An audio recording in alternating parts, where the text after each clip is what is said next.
ইষ্টভৃতির যে ধারণা, এটা আমাদের প্রাচীন বেদ, স্মৃতি, পুরাণ, উপনিষদে পূর্ব থেকেই ছিল। আমরা ওইটা বাদ দিয়েছিলাম, ঠাকুর আবার প্রতিষ্ঠা করেছেন। আমাদের প্রাচীন কালে যখন কেউ দীক্ষা নিত গায়ত্রী মন্ত্রে, গুরু গৃহ অর্থাৎ গুরুর বাড়িতে গিয়ে বাস করতে হতো ব্রহ্মচর্য অবস্থায়। চতুরাশ্রমের মধ্যে প্রথমটা হলো ব্রহ্মচর্য। এই ব্রহ্মচর্য আশ্রমে যারা ব্রহ্মচারী শিষ্য, তারা গুরুর বাড়িতে থাকতেন। প্রাচীনকালে তারা কি করতেন? 2 বেলা ভিক্ষা করতেন, আর ওই ভিক্ষা লব্ধ যে দ্রব্য সেটা প্রথমে গুরুকে দিতেন। গুরুকে নিবেদন করে গুরু যখন অনুমতি দিত, তারপরে তারা ভোজন করতেন। কোথায় প্রমাণ আছে? চলে যান মনুসংহিতার 2য় অধ্যায় 59তম শ্লোকে। ভগবান মনু বলছেন, নিবেদ্য গুরুবে অস্ম্যাৎ, নিবেদ্য গুরুবে অস্ম্যাৎ আচম্য বাগ যতঃ শুচিঃ। মনুস্মৃতি 2য় অধ্যায় 59তম শ্লোক। আগে গুরুকে দাও, তারপর নিজে খাও। সংবর্ত সংহিতাতেও বলা আছে, সায়ং প্রাতস্তু ভিক্ষেত ব্রহ্মচারী সদাব্রতি নিবেদ্য গুরুবেব স্যাৎ প্রাং মুখো বাগ যতঃ শুচিঃ। সংবর্ত সংহিতা 11 এবং 12 নম্বর শ্লোক। আগে গুরুকে দাও, তারপরে খাও। আর গীতাতে তো আছেই, ইষ্টান ভোগান হি বদেবা দাস্যন্ত যজ্ঞ ভাবিতা তাই দত্তার প্রদায় ভজ ভুঙ্গতে নবসা। যারা দেবতার দ্বারা বস্তু দেবতাকে না দিয়ে খায় তারা চোর। 3য় অধ্যায় 12 নম্বর শ্লোক। তার মানে গুরুকে, দেবতাকে, ভগবানকে দিয়ে খেতে হয়। ভগবান বলছেন, যত করোষি যত স্নাসি যত জুহোষি তদাসি যত তপস্যসি কৌন্তেয় তৎ কুরু সমাদার পরম। 9ম অধ্যায় 27তম শ্লোক গীতা। তুমি যা খাও আগে আমাকে দাও। ত্যক্তেন ভুঞ্জিথা মা গৃথা। বেদে বলছেন, ত্যক্তেন ভুঞ্জিথা মা গৃথা। শুক্ল যজুর্বেদ সংহিতা 40তম অধ্যায়ের 1ম মন্ত্র। ভোগ করবে কিভাবে? কেবল রান্না করলাম আর খেলাম বলে ওটা নয়।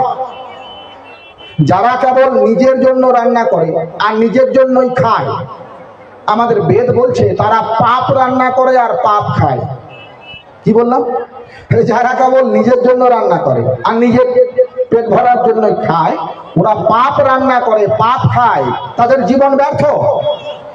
পূর্ব পুরাণে বলছেন, আত্মানম ভোজনম যস্য আত্মার্থম ভোজনম যস্য রত্যার্থম যস্য মৈথুনম বৃত্যার্থম যস্য চাধীতম নিষ্ফলম তস্য জীবনম। যারা কেবল নিজের পেট ভরার জন্য খাচ্ছে, ওদের জীবন ব্যর্থ। এজন্য আগে গুরুকে দাও, ইষ্টকে নিবেদন করো, তারপরে গ্রহণ করো। ত্যাক্তেন ভুঞ্জিথা। আগে ত্যাগ করো, উৎসর্গ করো, তারপরে গ্রহণ করো। এই প্রাচীন নিয়ম। পয়সা করে দিতে হবে, এর কোনো প্রমাণ আছে? হ্যাঁ, এর জন্য আপনাদের যেতে হবে কুলার্ণব তন্ত্রে।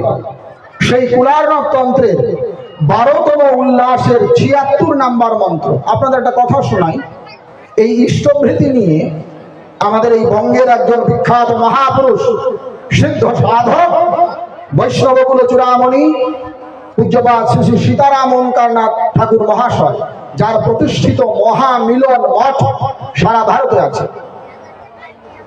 ঠাকুর সীতারাম তার একটা পুস্তক খ্যাপার ঝুলি প্রবন্ধ, সেইখানে তিনি বলছেন, একজন প্রশ্ন করলেন, আরে ওই যে কি একজন গুরু বেরিয়েছে ঋত্বিক দিয়ে মন্ত্র দেয়, ওই মাসে মাসে নাকি পয়সা দিতে হয় তাকে, এটা আবার কেমন কথা?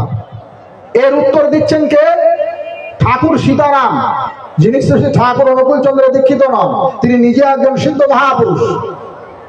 তিনি বলছেন, শোনো, দীক্ষা গ্রহণের মধ্য দিয়ে শিষ্যের যা কিছু সব গুরুর হয়ে যায়। তুমি যার কথা বলছো তিনি কৃপালু, দয়াময়, কৃপাময়, তিনি অর্থ গ্রহণ করেন না। ওই সামান্য পয়সাকে উপলক্ষ করে শিষ্যের প্রতিদিনের নিত্যকৃত যত পাপ আছে, এই পাপটা তিনি গ্রহণ করে শিষ্যকে পাপ মুক্ত করে। এটা আমাদের বলতে হয়নি। মহামিলন মঠের প্রতিষ্ঠাতা বৈষ্ণবকুল চূড়ামণি ঠাকুর শ্রী শ্রী সীতারাম ওঙ্কারনাথ তার খ্যাপার ঝুলি নামক প্রবন্ধের মকার বাবা নামক অংশে বলেছেন। খুলে দেখবেন। ইষ্টভৃতির মহিমা। গুরুকে দিয়ে খেলে, ইষ্টকে তুষ্ট করে খেলে কি হয়? বন পর্ব মহাভারতে আপনারা চলে যান, দেখবেন একটা ভারী চমৎকার ঘটনা। আমি আপনাদের এখানে আসার আগে পূর্ব মেদিনীপুরে টানা 3 দিন ভাগবত সভা করে গলাটা একদম বসে গেছে, এই জন্য ক্ষমা প্রার্থী। আমার কথা বোঝা হচ্ছে তো? হ্যাঁ। তো মহাভারতের বন পর্বে আপনারা জানেন পঞ্চ পাণ্ডব তার পত্নী দ্রৌপদী সমেত বনবাসে গিয়েছে। বিনা কারণে তাদেরকে পাঠিয়ে দিয়েছে, যাই হোক সে বড় কথা নয়। তারা বনবাসে গিয়েছে। এখন যুধিষ্ঠির, অর্জুন, নকুল, সহদেব, তাদের স্ত্রী দ্রৌপদী, কেবল তারা গিয়েছে তা নয়, তাদের সঙ্গে অনেক ব্রাহ্মণও গিয়েছে, পুরোহিত গিয়েছে। কারণ এরা অগ্নিহোত্রী ছিল, তাদের জন্য ব্রাহ্মণ প্রয়োজন, পুরোহিত প্রয়োজন। তো পুরোহিতরা গিয়েছে।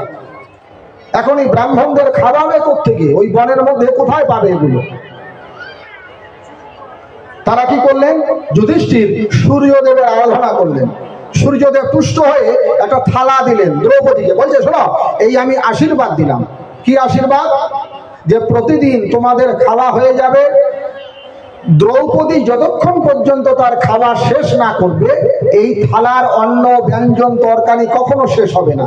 হাজার হাজার মানুষ খেলেও এই থালার অন্ন ব্যঞ্জন শেষ হবে না। হ্যাঁ, দ্রৌপদীর খাওয়া যখন শেষ হয়ে যাবে তখন এই থালার অন্ন শেষ হয়ে যাবে, এই বর দিলাম। তো প্রতিদিন তাই হয়, রান্না বান্না হয়, ব্রাহ্মণদেরকে নিমন্ত্রণ করা হয়, তারা অভ্যাগত যারা তারাও আসেন, ওই থালার থেকেই সব পরিবেশন করা হয়। সবার খাওয়া হয়ে গেলে দ্রৌপদী খেয়ে নেয়, বাস ওই দিনের মতো খাওয়া শেষ। এই ঘটনা। ওইদিকে কি হয়েছে? দুর্বাসা নামক এক ঋষি তার 10,000 শিষ্য নিয়ে চলে গিয়েছে দুর্যোধনের সেই সভায়। দুর্যোধন জানে বিলক্ষণ দুর্বাসা প্রচন্ড রাগী, মুহূর্তে মুহূর্তে রাগ হয়ে যায়। আর একটা অভিশাপ যদি লেগে যায় দুর্বাসার, সিদ্ধ মহাপুরুষ তো, কথা কখনো ব্যর্থ হয় না। দুর্যোধন খুব করে সেবা করেছে। কার? দুর্বাসা। কখন কি প্রয়োজন রাত বিরেতে উঠে সেবা করছে। দুর্বাসা খুব তুষ্ট। হ্যাঁ দুর্যোধন, তোমার সেবায় আমি তুষ্ট হলাম, বলো আমি তোমাকে আশীর্বাদ দেব, কি চাও?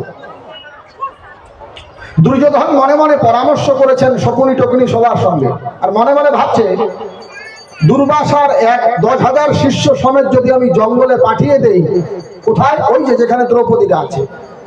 তো 10,000 শিষ্য সমেত এতগুলো মানুষের খাওয়া দাওয়ার ব্যবস্থা দ্রৌপদী তো করতে পারবে না।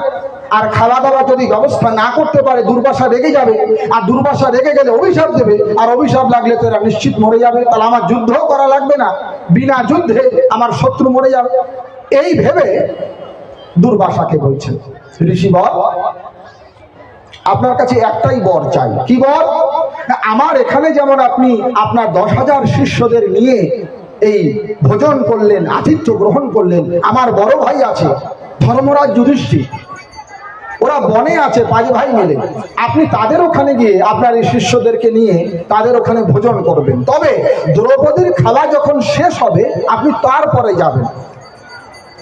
দ্রৌপদীর খাওয়া যখন শেষ হবে আপনি তারপরে যাবেন। কেন? দুর্যোধন জানে দ্রৌপদীর খাওয়ার আগ পর্যন্ত ওই থালের অন্ন শেষ হবে না।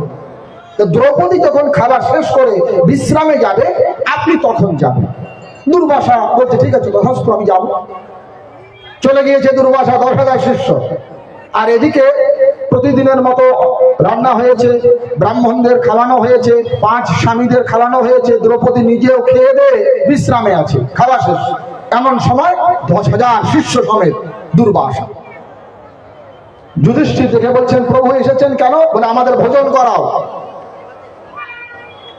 যুধিষ্ঠির বলছেন ঠিক আছে আপনাদের ভোজন করাবো, একটু স্নান করে আহ্নিক করে আসুন, তারপরে ভোজন করাবো। 10,000 শিষ্য সমেত ঋষি দুর্বাসা স্নানের জন্য গেলেন। আর এদিকে দুর্যোধন আর যুধিষ্ঠির মাথায় হাত, সর্বনাশ, কোথায় পাবো? দ্রৌপদীকে বলছে তাড়াতাড়ি রান্নার ব্যবস্থা করো। দ্রৌপদী বলছে রান্নার কি করে ব্যবস্থা করবো, সব তো শেষ,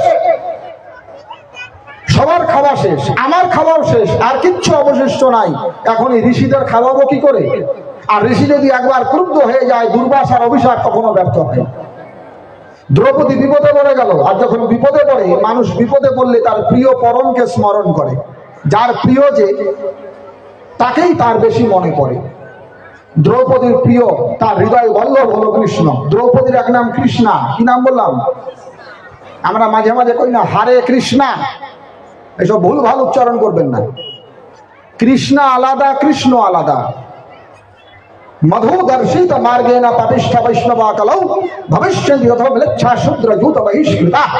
বিশুদ্ধ বৈষ্ণব ধর্মকে বিকৃত করার জন্য ষড়যন্ত্র হয়েছে, সাবধান। কৃষ্ণ আর কৃষ্ণা শব্দটা আলাদা। ম্লেচ্ছদের দেখা দেখি আমরাও কীর্তন করি বাঙালিরা, হরে কৃষ্ণা হরে কৃষ্ণা। আরে কৃষ্ণা হচ্ছে দ্রৌপদীর নাম, উচ্চারণ হবে কৃষ্ণ, মূর্ধন্য হবে সেখানে। কৃষ্ণ শব্দ আলাদা, কৃষ্ণা শব্দ আলাদা, দুইটা গুলিয়ে ফেললে হবে না। আচ্ছা, যা বলছি না, দ্রৌপদী তখন মনে মনে তার প্রিয় পরম ভগবান শ্রীকৃষ্ণকে স্মরণ করছেন, প্রভু রক্ষা করো, যেমন ওই রাজসভায় আমার সম্ভ্রম তুমি রক্ষা করেছিলে, ঋষি দুর্বাসার কোপ থেকে তুমি রক্ষা। এদিকে ভগবান কৃষ্ণ তার রাজ্যে রুক্মিণী সহিত পালঙ্কে সজ্জায় শায়িত আছেন। দ্রৌপদীর ডাক তার কানে পৌঁছে গেল, তৎক্ষণাৎ তিনি পৌঁছে গেলেন সেখানে বায়ুর বেগে। ভগবান কৃষ্ণ দ্রৌপদীর সেই বনে, সেই জঙ্গলে গিয়ে দ্রৌপদীর সামনে বলছেন, দ্রৌপদী কি অবস্থা, কেন আমাকে ডাকছো? দ্রৌপদী বলছে, প্রভু এই বৃত্তান্ত, এখন দুর্বাসাকে কি করে খেতে দিই? কৃষ্ণ বলছে, রাখো, ওগুলো পরে শুনবো, আমার খিদে পেয়েছে, তোমার কাছে কি আছে আমাকে দাও। দ্রৌপদী বলছে, প্রভু কিচ্ছু নাই, সব শেষ। বলে, থালটা নিয়ে আসো। থালটা নিয়ে এসে দেখছে পুরো থাল সাপ, একটু মাত্র অবশিষ্ট শাক আর অন্নের কণা আছে। ভগবান বলছেন, ওইটাই আমাকে দাও। ভগবান ওইটা গ্রহণ করলেন আর বললেন, তৃপ্ত অস্মি। ভগবান যখন বললেন সমস্ত তৃপ্ত হয়ে যাক, ওদিকে 10,000 শিষ্য সমেত দুর্বাসা জলে ডুব দিয়ে উঠে দেখে তাদের প্রত্যেকের পেট ফুলে ঢোল হয়েছে, কারো আর খাওয়ার রুচি নাই, সবাই পালিয়ে চলে গিয়েছে। তার মানে কি, ওই সামান্য সাকান্ন গ্রহণ তো উপলক্ষ। ভগবান কৃষ্ণ ওই যে সাকান্ন গ্রহণ করলেন, দ্রৌপদীর কাছে চেয়ে নিলেন, ওটা উপলক্ষ। ওইটাকে উপলক্ষ করে দ্রৌপদীর যে সামনে সমূহ বিপদ ছিল, সেই বিপদ থেকে তিনি মধুসূদন ত্রাণ করলেন। সেই বিপদ তার মধুসূদন। তেমনি ইষ্টভৃতি হলো উপলক্ষ। যারা নিষ্ঠা সহকারে ইষ্টভৃতি করে, তার আধিদৈবিক, আধিভৌতিক, আধিদৈবিক যত পাপ আছে, যত তাপ আছে, পরম প্রেমময় সেটাকে নিবারণ করে দেয়। করে দেখেন। এই জন্য ভগবান শিব বলছেন, স্বদ্রব্য বিনিয়োগঞ্চ না নিবেদ্যা গুরা উচারেত অনিবেদ্যা তু যাহা কুর্যাৎ সা ভবেদ ব্রহ্মঘাতকঃ। কুলার্ণব তন্ত্রের 12তম উল্লাসের 76 নম্বর শ্লোকে, নিজের উপার্জিত অর্থ আগে গুরুকে দেবে, তারপরে ব্যয় করবে। যে ব্যক্তি গুরুকে নিবেদন না করিয়া নিজের উপার্জিত অর্থ ব্যয় করে, ব্রহ্মজ্ঞ ব্রাহ্মণকে হত্যা করলে যে পাপ হয়, ওই ব্যক্তির সেই পাপ হয়, ভগবান শিবের বচন। এই জন্য ইষ্টভৃতি কোনো নূতন বিষয় নয়, প্রাচীন কাল থেকেই তা প্রতিষ্ঠিত ছিল। স্বয়ং চৈতন্য মহাপ্রভুর পার্ষদ, মন দিয়ে শুনবেন, স্বয়ং চৈতন্য মহাপ্রভুর পার্ষদ, তার নাম গোপাল ভট্ট গোস্বামী। এই গোপাল ভট্ট গোস্বামী একটা পুস্তক রচনা করেছেন, তার নাম হরি ভক্তি বিলাস। এই হরি ভক্তি বিলাসের প্রথম বিলাসের 61 শ্লোকে ইষ্টভৃতির কথা আছে। কিভাবে আছে সেখানে বলছেন, যৎ কিঞ্চিত অন্নপানাদি প্রিয়ং দ্রব্য মনোহরম সমর্পাগুবে পশ্চাৎ স্বয়ং ভুঞ্জিত প্রত্যহম। হরি ভক্তি বিলাসকার লিখছেন, যৎ কিঞ্চিত অন্নপানাদি প্রিয়ং দ্রব্য মনোহরম, তুমি যা খাও, অন্ন পান দ্রব্য, তোমার প্রিয় দ্রব্য অর্থবিত্ত। সমর্পা গুরুবে, আগে গুরুকে দাও। সমর্পা গুরুবে পশ্চাৎ স্বয়ং ভঞ্জিত প্রত্যহম, তারপরে নিজে ভোজন করো, গুরুকে না দিয়ে খাইবে না। এটা চৈতন্যদেবের পার্ষদ বলেছেন। এই জন্য ইষ্টভৃতি সবার মধ্যে আছে। ঠাকুর বলছেন, হোস না ধ্যানী, হোস না যোগী, গোসাই গোবিন্দ যাই না হোস, যজন যজন ইষ্টভৃতি, এছাড়া তুই কিছুই নস। এই জন্য শ্রী শ্রী ঠাকুরকে ধরার মধ্য দিয়ে আমরা প্রাচীন ঋষির বিধানকেই ধরছি, বাদ দিচ্ছি না।